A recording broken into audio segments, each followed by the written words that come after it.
হরিনাম করার প্রথম এটা আছে 10টা নিয়ম আছে।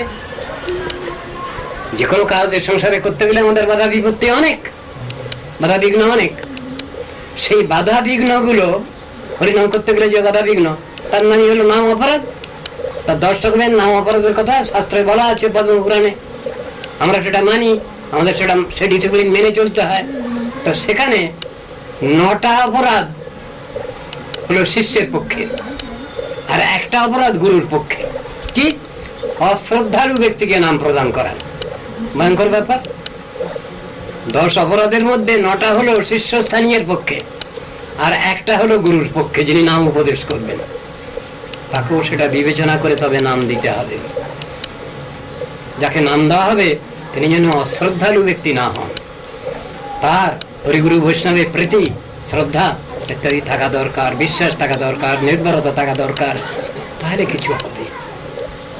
সব জিনিসগুলো নিয়ে বিবেচনা আছে।